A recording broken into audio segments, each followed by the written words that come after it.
Irmãos e irmãs, neste ano nós temos uma graça muito especial que Deus nos concede. A graça de lermos, de meditarmos e de conhecermos a Sagrada Escritura. No dia de hoje, nós estamos no mês de abril, nós teremos a graça de aprofundarmos, de focarmos em 2 livros que são muito importantes na Bíblia. Muito importantes, porém não tão conhecidos. Livro de Samuel e também livro dos Reis. Quando nós falamos de Samuel, quando a Bíblia foi escrita, o objetivo, talvez primeiro, era ter apenas um livro de Samuel. Depois foi dividido em Samuel 1 e Samuel 2. E aí temos também o livro de Reis. No princípio, era para ter apenas um livro de Reis e depois foi dividido em 2 livros de Reis. O padre sempre diz, quando nós estudamos a Bíblia, quando nós começamos a ler a Bíblia, algumas pessoas normalmente dizem assim: padre, eu tenho muita dificuldade de lembrar, eu não consigo lembrar os nomes, não consigo lembrar as datas, são tantos nomes, tantas datas. Eu penso que nem o melhor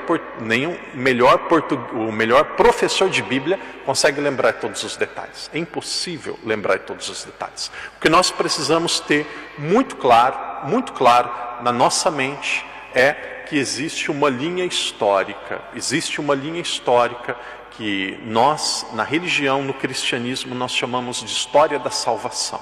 Esse termo, história da salvação, é um termo chave para nós conhecermos a Bíblia e conhecermos a história a partir dos olhos cristãos, a partir dos olhos da fé. O que significa história da salvação? História da salvação é a história de como Deus ele nos salva. A história da salvação é a história de como Deus vai se revelando ao mundo.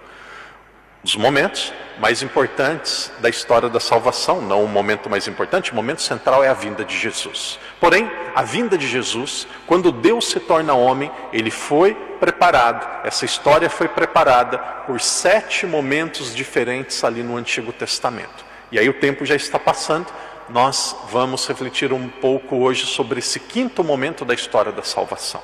Esse 5º momento lá do Antigo Testamento. Padre, 7 momentos, eu preciso guardar estes 7. Então aqui é para nós ajudar na nossa compreensão, na nossa reflexão, para termos assim, pelo menos em linhas gerais, aquilo que é o mais importante em relação à Bíblia. Primeiro, ali no Antigo Testamento, de Gênesis 1 a 11, nós temos a história da criação. Depois nós temos os profetas. Conhecemos Abraão, Isaac e Jacó. O povo está escravo no Egito. E nesse período da escravidão do Egito, até a libertação do Egito, nós temos Moisés, nós temos Araão e nós temos também aquele que entrou na terra prometida, que foi Josué. E aí nós entramos no 4º momento. Esse 4º momento nós chamamos o momento dos juízes. Os juízes foram aqueles que Deus enviou para ajudar o povo a se organizar, para ajudar o povo a se defender no período depois que eles chegaram na terra prometida. E aí temos a monarquia, depois temos o período do exílio e o pós-exílio. Esse período dos juízes, um período da história, podemos dizer ali entre os anos 1350 até o ano 1000 antes de Cristo, ali mais ou menos uns 350 anos, foi um período que, quando nós lemos, por mais que seja necessário falarmos que precisavam de juízes, pessoas para organizar o povo, aconteceu muita coisa que nós podemos questionar, e algumas coisas que, quando nós olhamos e lemos, nós dizemos assim: como que na Bíblia pode ter acontecido coisa assim? Nos últimos capítulos desse livro dos Juízes, nós estamos aqui no capítulo 18, 19, 20 e 21, nesses últimos 3 capítulos, para mostrar como que a sociedade da época, como que esse período vivia uma corrupção. Aqui nós temos 3 caos, 3 degradações que mostram a cada um de nós que era preciso, pelo menos a Bíblia e pessoas que viviam naquela época começam a aclamar o rei, nós vamos perceber como que era preciso um rei. Então ali no período dos juízes nós temos Otoniel, Aode, temos Débora e Baraque, Gedeão, depois Jefté, aí por fim nós temos um juiz conhecido de todos nós chamado Sansão. O que aconteceu no final do período dos juízes? Imaginem essa situação. Para as pessoas se comunicarem com Deus e oferecerem sacrifício para Deus, era preciso um sacerdote. E nós sabemos que o sacerdote no Antigo Testamento era aquele que vinha da linhagem de Levi. Então, uma tribo lá do norte de Israel, lá do norte, uma tribo chamada tribo de Dan, eles precisavam encontrar um sacerdote. E aí, eles tinham feito um santuário local e procuravam um sacerdote. Não encontravam de jeito nenhum. De repente, uma pessoa da tribo de Dan, caminhando, fazendo aquilo que era do seu cotidiano, ele encontra um homem que estava vagando, um homem que estava caminhando, um homem que estava ali procurando um trabalho onde ele pudesse receber mais do que ele já tinha. Uma pessoa que estava desocupada. Aí chega essa pessoa da tribo de Dan e diz assim para ele: vem ser sacerdote no nosso santuário, que você vai receber mais do que você recebe normalmente. Imagina uma situação aqui como se fosse um comércio. E aí esse homem não tinha trabalho, não tinha nada, ele falou: sim, eu sou da tribo de Levi, eu vou ser sacerdote. E aí ele aceita ser sacerdote. Então, olha como que era corrupção religiosa. Primeiro que eles vissem assim na frente, que era da tribo de Levi, eles já chamavam para ser sacerdote. E aí alguém vai perguntar assim: padre, esse pequeno templo, como que ele foi construído? Esse templo nessa tribo, ali do norte, a tribo de Dan, tinha um filho. De repente, o nome dele é Miqueias, de repente ele encontra um dinheiro, possivelmente foi ouro, ele encontra um dinheiro da mãe. Então ele pega e rouba aquele dinheiro da mãe, guarda para ele, depois ele devolve para a mãe, e aí ele diz que com aquele dinheiro ele iria construir algo para Deus. E a mãe fala assim: então, a partir de agora esse dinheiro é seu. E aí ele vai lá e constrói um templo. Então veja como que era a corrupção religiosa. Como que surgiu o templo dessa tribo chamada tribo de Dan? Surgiu de um roubo de um filho que fez com a sua mãe. Filho roubando a mãe. Como que surge o sacerdote, aquele que serviria o templo? Alguém que estava desocupado, que tinha alguns trabalhos simples, que ganhou mais do que ele ganharia para fazer os outros trabalhos. Então a gente já percebe por que o padre está dizendo tudo isso. Nós vamos entender por que o povo começou a ter os reis. Então veja como que era a corrupção na época dos juízes. Queriam fazer um templo. Como que o templo foi feito? Não é o templo depois de Salomão, que é bem depois. Eles queriam ter um templo. Como que o templo foi feito? Um filho rouba o dinheiro da mãe. Não tinha um sacerdote, compram alguém que era da tribo de Levi para receber mais do que ele recebia das outras pessoas. Olha, situação que seguramente nós podemos dizer que não era da vontade de Deus. Então esse é o primeiro ponto. Caos, podemos, e cada um vai dar o nome que quiser dar, nós podemos dizer assim, de caos religioso. Agora vamos para a questão moral. Quando o padre refletia nas nossas reflexões diárias sobre o final do livro dos Juízes, eu dizia assim: olha, tirem as crianças da sala, tirem as crianças da igreja para vocês ouvirem este capítulo 20 e 21 do livro de Juízes. Primeiro nós vimos ali o caos, a degradação religiosa. Agora a gente vai para a degradação moral. Padre, por que o padre está dizendo tudo isso? Por que eu preciso saber de tudo isso? Então, vamos dar um passo para trás, vamos recordar e a gente vai continuar avançando. Na nossa mente, às vezes alguém diz assim: o padre repete. O objetivo de repetir é para ficar muito claro, e aqui precisa tornar como se fosse uma parte nossa. Então nós temos a criação, os patriarcas, a escravidão e a libertação no Egito, e aí depois nós temos os juízes. Por que tem os juízes? Porque depois de Josué não tinha uma liderança, e aí eles precisavam se organizar na terra prometida. Padre, por que depois dos juízes começam os reis? É isso que nós estamos vendo agora. Nós estamos vendo como que saiu, como que deixou esse período dos juízes, como que deixou de ter esse tipo de liderança para passar aos reis. Além dos juízes serem pessoas muito estranhas, em muitos momentos corruptas, nós temos esses 3 caos aqui no final do período dos juízes. Primeiro caos, acabamos de ver, caos religioso. Como que constrói o templo? Dinheiro roubado da mãe. Como que consegue um sacerdote pagando mais para alguém servir esse templo do que ele recebia antes? Então esse daqui é o caos religioso. Caos moral. Havia um levita, que ele era da tribo de Efraim. Haviam 12 tribos, este homem, ele era levita e ele era da tribo de Efraim. E ele era casado com uma mulher de Belém. Belém, ali está na tribo de Judá. Belém, sabemos que é onde Jesus nasceu. Então este homem, ele foi fazer uma viagem para Belém, para onde era a casa da esposa. Então esse levita, da tribo de Efraim, ele saiu de onde ele morava com a sua mulher, nesse caso era uma concubina, ele saiu com a sua mulher e ele disse assim: eu vou visitar a casa do pai dela, lá em Belém. Então algo que acontece aqui, muitos dizem assim: olha, agora eu e o meu esposo vamos visitar a casa dos meus pais. Então foi isso. Ele disse, até aqui normal, ele disse assim: nós vamos sair. E ele era levita, morava na região de Efraim, saiu e foi lá para Belém para visitar os pais dela. E aí fizeram a visita. Na primeira noite, terminou a primeira noite da visita, o pai daquela mulher disse assim para aquele levita: olha, continua aqui na minha casa, fica conosco, fica mais uma noite. Ele ficou.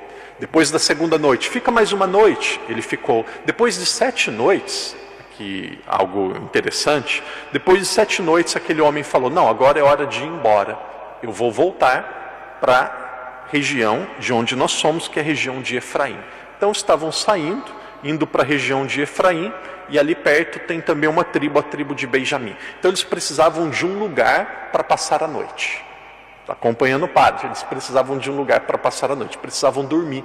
E aí eles bateram na casa de um homem lá da tribo de Benjamim, de um senhor idoso, um homem já muito idoso. Bateram na casa dele e disseram assim para ele: olha, estou aqui com a minha concubina, com a minha mulher, gostaria de passar a noite, você tem um lugar para oferecer para nós? E ele falou: sim, tenho. Então aquele homem, aquele senhor idoso, colocou o levita, a sua esposa concubina, que era da região de Belém, colocou para dentro da sua casa. De repente, à noite, alguns bandidos, na Bíblia, a tradução de Jerusalém, utiliza o termo vagabundos, um termo que no Brasil é um termo meio pesado, um termo chulo, meio assim vulgar, mas a Bíblia usa esse termo. Mas a palavra vagabundo é uma pessoa que fica vagando, não tem nada para fazer na vida. O que você faz? Deixa a vida me levar. Para onde for. Então alguém que não tinha nada para fazer. Um desocupado. O termo desocupado é melhor. E aí de repente alguns desocupados, ladrões ou bandidos começam a bater na casa daquele senhor idoso onde estava o casal. E aqueles ladrões, bandidos dizem assim: olha, nós vamos entrar. O dono da casa diz assim: olha, eu estou com 2 hóspedes, 2 visitas. Você não pode entrar. Eu estou com 2 visitas. E aí ele fala: não, eu vou entrar e vou pegar as mulheres para mim. E aí ele diz assim: eu prefiro que eu saia prejudicado do que os meus hóspedes saiam desocupados. O dono da casa, ele tinha uma filha que não tinha se casado, era uma filha virgem. E ele falou assim: eu entrego a minha filha para vocês, mas não faça nada com esses hóspedes que estão na minha casa. Os ladrões invadiram a casa, pegaram a mulher daquele homem que era levita, que estava viajando, violentaram aquela mulher a noite toda, e à noite, durante o dia, colocaram ela na porta da casa, já morta. Então, imagina a situação. Foi visitar o sogro, voltou, pediu uma hospedagem, e aí durante a hospedagem entrou alguns ladrões, alguns bandidos fizeram isso com a mulher dele durante toda a noite. E aí aquele levita, o que ele fez? Aqui nós vamos achar muito estranho, era uma cultura, algo da época. Ele pegou o corpo da esposa dele, possivelmente, pode ser que a minha interpretação está errada, penso que aquilo ele fez para chamar a atenção. Ele pegou o corpo da esposa. Padre, o que você quer dizer com tudo isso? Daqui a pouco a gente vai amarrando tudo. A gente vai entendendo tudo, isso daqui é para a gente compreender a Bíblia. Ele pegou o corpo da esposa e dividiu em 12 partes, ela já falecida. E aí ele colocou cada parte em uma tribo e uma região diferente de Israel, para as pessoas se escandalizarem e verem o absurdo que tinha acontecido. As 11 tribos viram e ficaram revoltadas e foram na tribo de Benjamim e disseram assim: vocês não podiam ter feito isso com esse homem. Ele tinha uma concubina, estava dormindo, à noite, você entra, violenta e depois mata a mulher. As 11 tribos disseram: quem tem filho aí, parente chamado Benjamim, não tem nada a ver com o filho de vocês. São 12 tribos e o nome de uma dessas tribos era Benjamim. E aí disse assim para aquela tribo de Benjamim: vocês que são dessa região não deveriam aceitar isso. O que a tribo de Benjamim fez? Entrou num ouvido, entrou no outro e falou: não é problema nosso. As outras 11 ficaram revoltadas. Aqui nós estamos no final do livro de Juízes, e aqui começa o terceiro caos civil, guerra civil. Qual que foi o primeiro caos? Religioso. Templo construído como um pequeno templo, com dinheiro que o filho roubou da mãe. Quem que era o sacerdote? Alguém que recebeu mais dinheiro, que trabalhava por dinheiro. Caos religioso. Depois o caos moral, uma pessoa foi violentada a noite toda, foi morta, e depois a tribo que era responsável por aquela região nem se importou com aquela injustiça, e agora entra o caos civil. Aquelas 11 tribos se rebelaram contra a tribo de Benjamim, teve uma batalha, teve outra batalha, executaram totalmente aquilo que era uma região de Israel, que era uma tribo, que era um dos filhos de Jacó, e a tribo de Benjamim desapareceu. Então imagina o que aconteceu depois de tudo isso. Aquelas 11 tribos sentiram remorso. Nós temos um irmão, nós sabemos aqui que são centenas de pessoas, e ele desapareceu. Nós éramos 12, agora nós somos 11. Tribo de Benjamim desapareceu. Mas eles tinham feito uma promessa para Deus, que eles não dariam, devido à crueldade que a tribo de Benjamim fez, representada por aqueles bandidos, eles não dariam as mulheres deles, as filhas deles, para ninguém da tribo de Benjamim. Tinha sobrado alguns homens, mas se eles tivessem algumas mulheres, podiam voltar a ter filhos e poderiam voltar a crescer. Então eles fizeram assim: nós prometemos para Deus que nós não vamos dar nenhuma mulher para eles. E aí eles precisavam, a tribo de Benjamim precisavam voltar a existir. Olha o que essas 11 tribos tiveram de ideia. Isso daqui está na Bíblia, para a gente ver como que é a corrupção do ser humano. Eles pensaram assim: nós não podemos dar as nossas mulheres para eles, nem as nossas filhas, mas agora está num período de festa, a festa da colheita, um período de dança. Então eles sugeriram, aconselharam quem era da tribo de Benjamim a ir na festa da colheita, que era uma região chamada região de Silo, e lá na festa da colheita tinha algumas mulheres dançando, raptarem essas mulheres que estavam dançando.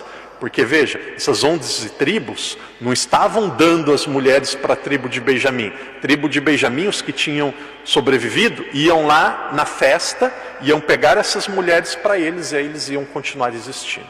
E aí foi isso que aconteceu. Padre, que confusão, que triste. Então, se é triste, eu concordo. Se é uma situação deprimente, eu concordo. Mas aqui nós não podemos dizer que é confusão, porque precisa estar claro na nossa cabeça. O povo saiu do Egito. O povo chegou em Israel, na terra prometida. Como que eles se organizaram? Josué dividiu esse povo em 12 grupos, em 12 tribos. Dividiu a terra para esses 12 grupos. Cada um tinha uma parcela. Tinha 12 tribos, ficou para fora ali de Israel, que era do outro lado do Rio Jordão. Mas tinham 12 territórios. E aí chegou um tempo que eles precisavam se defender e tinham os juízes. Mas esse período dos juízes chegou a uma corrupção tão grande, que era uma corrupção religiosa, moral e civil. Depois desse acontecimento, ou desses 3 acontecimentos, o que é realizado na história? Os juízes podiam continuar? Não.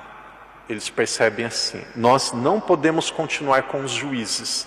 E aí começa o 5º período ali da história da salvação e do Antigo Testamento. Com esses escândalos, com este sofrimento, termina ali o período dos juízes e vai começar o período dos reis.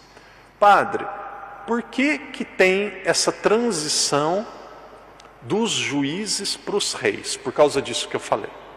Era uma corrupção enorme. O povo de Israel via os vizinhos e dizia: olha, eles têm reis, nós também queremos ter um rei. A corrupção era enorme. E aí de repente surge os reis.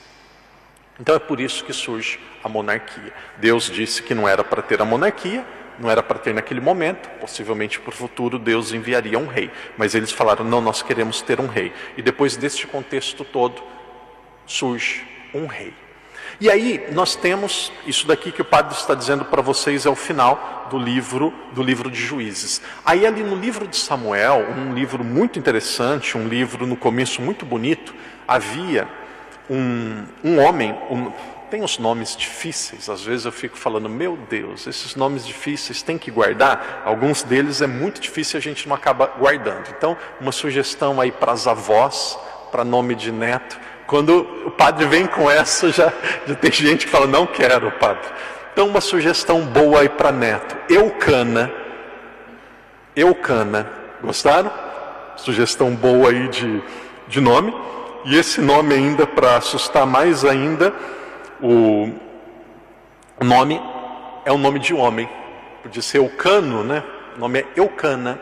Então, houve um homem de Sofim, da montanha de Efraim, que se chamava Eucana. Padre, o que você quer dizer com isso? Nós vamos ver como que começou o período dos reis, como que começou a monarquia. Naturalmente, o padre não está brincando com o nome das pessoas, que é um nome muito diferente dos nossos. Então, Eucana, ele tinha 2 mulheres. Naquela época era comum, podiam chamar de concubina. Uma mulher chamava Fenena. Outra mulher se chamava Ana. Fenena e Ana eram as mulheres desse homem chamado Eucana.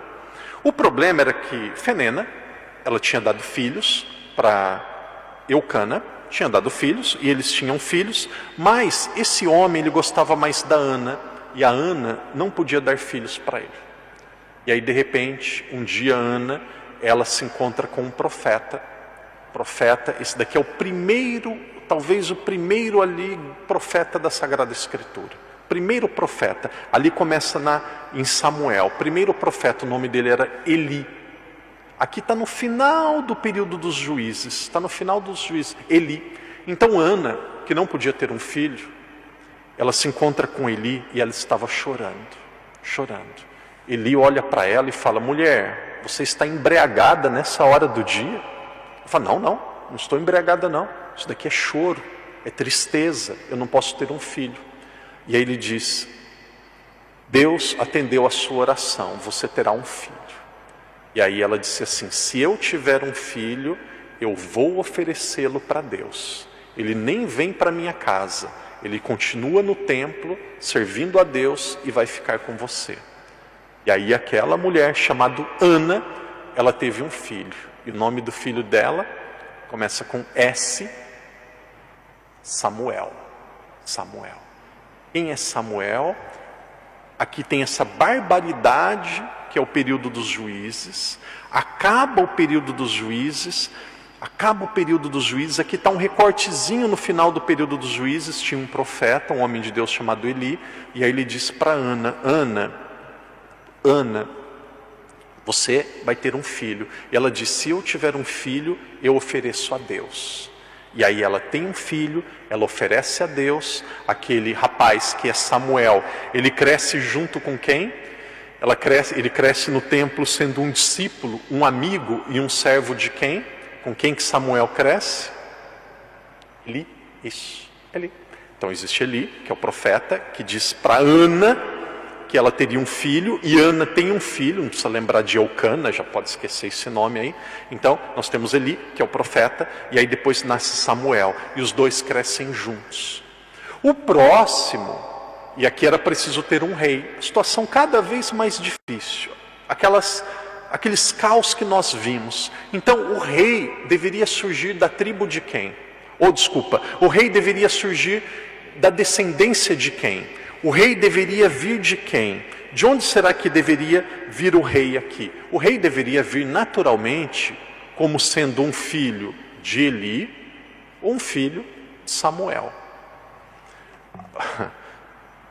Não tem criança aí não, né? Quando fala isso tem gente que até arrepia, fala agora vai vir coisa pesada. Os filhos de Eli, eles gostavam de ficar perto da tenda da aliança, perto da tenda do encontro. Era o local. O que era a tenda, padre? A tenda era um local que se guardava dentro as 2 tábuas dos 10 mandamentos. Era o lugar mais sagrado do mundo. Só o sacerdote podia entrar lá dentro.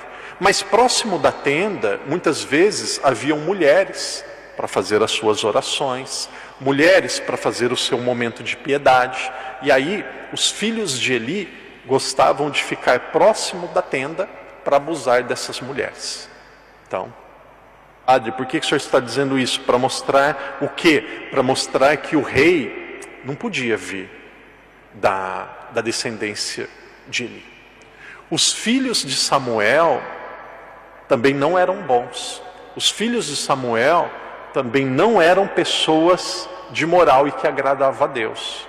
E aí de repente havia um homem, a Sagrada Escritura diz assim, um homem alto, corajoso, que ele agradou a Deus. Então Samuel unge este homem, que não é parente de Levi, nem parente de Samuel, unge esse homem como primeiro rei. O primeiro rei foi Saul. Saul começou muito bem. Saul foi rei só por 2 anos, e os primeiros capítulos de Samuel vai falar sobre Davi, vai falar sobre o rei Saul. Ele foi rei por 2 anos, mas aí ele depois tem vários momentos ali de ciúmes, de complicação, que fica no lugar dele um outro rei. E aí nós temos o segundo rei, que é o rei Davi. O segundo rei foi Davi. E aí nós temos o terceiro e último rei desse período que nós chamamos de monarquia unida. Esse terceiro e último rei foi Salomão. Então essa história de Samuel,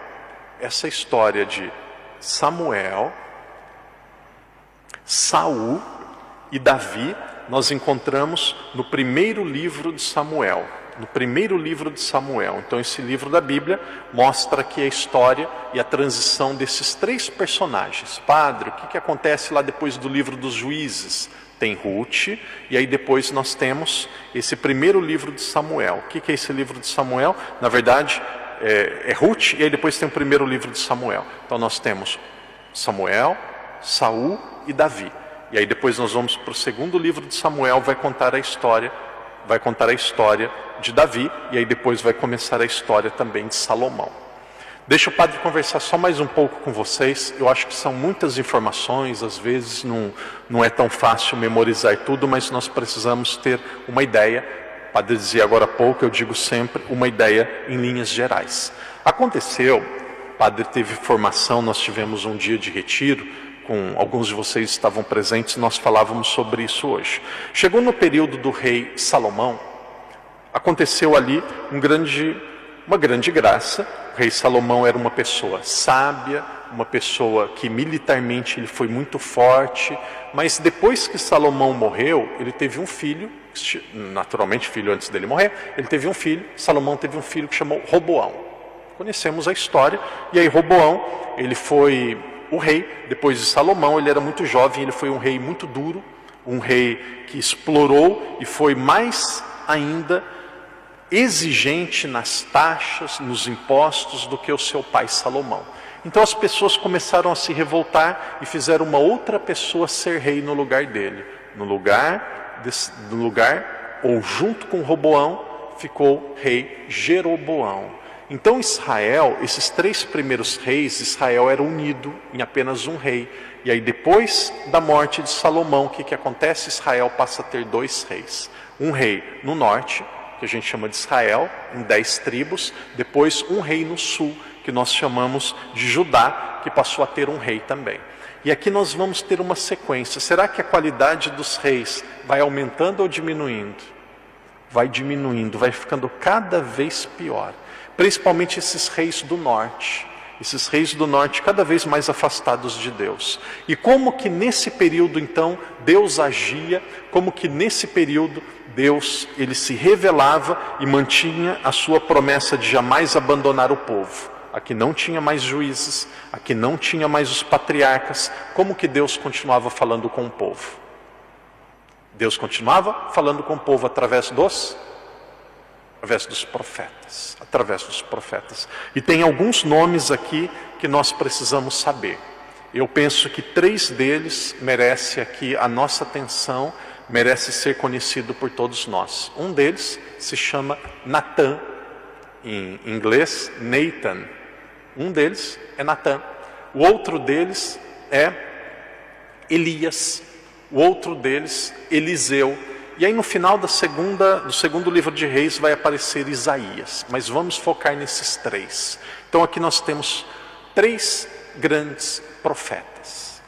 O primeiro profeta, Natã. Nós conhecemos a história. Essa história ela acontece no segundo livro de Samuel, no capítulo 12.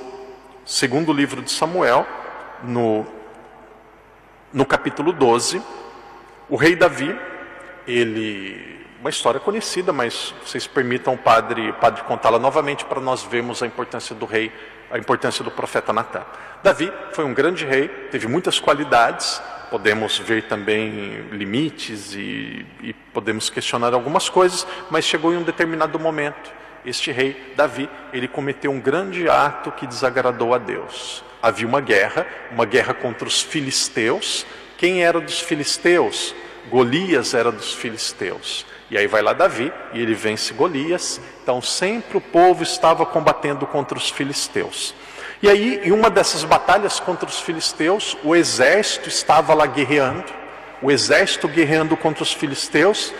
E de repente Davi, eles não deixaram o rei ir, porque se o rei morre na guerra, acaba tudo. Então o rei ficou e um dia ele estava lá no alto do palácio. Estava lá em um dia caminhando, fazendo aquilo que era do seu cotidiano, e ele viu uma mulher que ele se encantou por aquela mulher. O nome dela era Betsabeia. Isso, começa com B, Betsabeia. E ele olhou, ele teve um relacionamento com ela, e Betsabeia de repente ficou grávida. E aqui nós temos um problema. Como que ela poderia ficar grávida se o marido estava na guerra? E aí, Davi, olha, a mentira, no Brasil a gente diz assim, mentira tem perna curta. Por quê? Porque descobre rápido, não consegue ir muito longe. Mentira, perna curta. Chega, é isso, não é? Mentira tem perna curta, não vai muito longe. Ou às vezes você conta uma mentira e depois para justificar tem que contar outra, depois não lembra mais a primeira e vira uma bagunça. A melhor coisa é sempre a verdade. E aí Davi podia ter pedido desculpa e podia ter resolvido o problema ali. Não, falou, vamos dar um jeito, vamos consertar. E aí ele falou, traz o Urias da guerra. E aí trouxe Urias. Urias, você é um bom combatente, vai para casa e fica com a sua esposa. Não vou fazer isso. Como que eu vou fazer isso com os meus amigos? Como que eu vou fazer isso com os outros combatentes? Os outros combatentes na guerra e eu na minha casa com a minha esposa? Não vou fazer isso. E aí Davi falou, não é tão fácil. Vamos fazer um banquete e vamos convidá-lo. E aí no banquete nós vamos oferecer o que para Urias? Vinho. Pouco ou muito? Muito. Até ele ficar bêbado. E aí foi o que aconteceu. Urias, no banquete, bebeu, embriagado, e aí o rei disse assim, agora Urias vai para casa ficar com a sua esposa. Mesmo embriagado, ele ficou em um lugar que deixavam os animais, em um local que era para combatentes que estavam enfermos, um local que era ali do reinado, ele não foi para casa. E aí Davi disse, não tem jeito, só tem uma solução. Coloca Urias na linha de frente da batalha. Colocaram e o que aconteceu com Urias, ele morreu. Ele morreu. E aí, aquela mulher estava grávida, ela teve o filho ficou muito doente, Davi pediu perdão, Davi, ele rezou, ele fez penitência, ele fez tudo, aquela criança morreu. Urias morreu, o filho deles morreu, e aí depois ele teve Betsabeia como sua esposa. E aí Urias já tinha morrido, ela era viúva, e aí de Betsabeia e de Davi nasce Salomão, que seria o rei. E aí nesse período entra Natã. A gente viu 3 profetas. Natã chega assim para Davi e diz: Davi, eu queria te contar uma história. Tem um homem que ele é muito rico e ele tem muitos animais, boi, ovelha, todo tipo de gado, e tem inúmeros. Agora tem um homem que ele é mais pobre e tem apenas uma ovelha, um cordeiro, muito simples. E aí esse homem que era rico, ele chegou para o pobre e disse: dá essa ovelha para mim. E aí depois de um tempo ele pega e rouba esta ovelha do pobre, que fica sem nada. Você como rei, o que você acha? Aí Davi disse: isso é uma grande injustiça, eu acho que esse homem deve morrer. E aí o que Natã fala? Davi, esse homem é você. Esse homem é você. Aí a vida de Davi nunca mais foi a mesma. A vida de Davi nunca mais foi a mesma. O que nós temos aqui? Junto com a monarquia, existe uma linha paralela que são os profetas. Quem são os profetas? Aqueles que vão agindo para corrigir, abrir os olhos dos reis e para manter o povo com fé e próximo de Deus. E aí, um dos piores reis, tem outra história aqui também que eu penso que vale a pena. Um dos piores reis, o nome dele era Acabe. Esse nome pode ser, né? Para os netos. Acabe. Também não, né? Então tinha outro que se chamava Acabe. E aí o Acabe foi um rei péssimo. Ele tinha uma esposa chamada Jezabel. Então Acabe e Jezabel. Um dia Acabe, parece até um pouco a história de Davi, mas ele era muito pior do que Davi. Acabe, de repente, caminhando, fazendo aquilo que era comum de um rei, ele viu que tinha um homem que tinha uma vinha, o nome dele era Nacobe. Então, esse homem, ele tinha uma vinha, Nabote, ele tinha uma vinha, e aí vai o rei Acaz e fala: eu gostaria de ter esta vinha para mim. E aí ele vai e conversa com o homem, Nabote, o rei Acaz. Acaz é um dos sucessores de Jeroboão, lá das 10 tribos do norte, já depois da divisão. O padre está dizendo isso para mostrar a importância dos reis. E aí Acaz diz assim: Nabote, eu quero essa vinha. Ele diz: não, eu não posso lhe dar, porque essa vinha é fruto da herança dos meus antepassados, tem um valor sentimental muito grande. E aí o rei Acaz, ele falou assim: o que eu vou fazer? E aí ele falou para a mulher, Jezabel, eu gostei daquela vinha, queria ter ela para mim. Sabe o que a Jezabel falou? Você é o rei, se você quer é sua, deixa que eu resolvo. Jezabel escreveu uma carta para o exército e falou: toma a vinha de Nabote e dá para o meu marido, Acaz. E aí foi isso que fizeram, mataram Nabote. E uma vinha é algo insignificante. Imagina, você tem uma frota de carros e aí depois você pega e rouba um carro de um pobrezinho. Então, e aí de repente aparece Elias, e Elias diz isso para Nabote, diz isso para o rei Acaz, que ele tinha cometido algo que era injusto, que ele ia ser castigado. Então aqui Elias mostra o que significa ser um grande profeta. E aí tem outro exemplo também que nós vimos, uma passagem muito conhecida na Bíblia, o rei Acaz e os outros reis. Por que eles eram ruins? Não só porque eles não obedeciam a Deus, porque eles começaram a apoiar deuses pagãos, cada vez mais apoiando deuses pagãos. Então um dia Elias, ele disse assim: olha, se o rei Acaz e esses deuses pagãos, eles são tão poderosos, vamos fazer uma competição. Então o profeta Elias disse assim: traz todos os profetas de Baal. Baal era como se fosse o deus dos estrangeiros, de outros povos. Baal era como se fosse um deus pagão. E aí trazem os profetas de Baal, que eram 450. Então Davi, o profeta Elias, ele diz assim: pega os profetas de Baal. Aqui nós temos um animal em cima desse altar, um cordeiro, que vai ficar do lado dos profetas de Baal. Nós temos outro que vai ficar aqui do lado do representante de Javé, que tinha só ele. Então, profetas de Baal, faz surgir um fogo que consuma agora este animal. Uma competição, vamos ver quem consegue primeiro. Vocês vão fazer as orações, rezar. Se Baal é Deus, este animal vai ser consumido. Se Javé é Deus, eu vou rezar e esse animal vai ser consumido. E aí começaram de manhã, faziam orações, rituais, tudo, nada. E aí Elias começou a fazer até uma zombaria, disse assim: olha, talvez o seu Deus seja muito ocupado, tenha muito trabalho, ele não escuta, grita mais alto. E depois de um tempo, os profetas de Baal vem Elias, e Elias diz assim: olha, Elias diz assim: agora vamos rezar, vamos pedir a Javé. E aí ele faz uma oração, e depois o fogo, ele aparece e consome aquele animal, como um sinal que Javé escutava. Então aqui nós temos um outro grande profeta, Elias. E aí o último deles, o padre vai ser muito breve, o último deles nós temos Eliseu. Eliseu, vimos isso, quem estava no retiro mais cedo, Eliseu, ele intercede por muitos milagres. De repente, uma criança morreu, ele faz uma oração e a criança ressurge. Havia uma panela envenenada, ele coloca um pouco de farinha e aquela panela de repente deixa de ser envenenada. Ele faz ali pelo menos 8, 9 grandes sinais que aparecem nos capítulos 2 de 2 Reis e depois nos capítulos 4, 5 e 6. Nesse grande período da história, aqui nós vamos falar um pouco antes de nós encerrarmos, vamos colocar agora tudo isso em números, vamos colocar mais ou menos em data.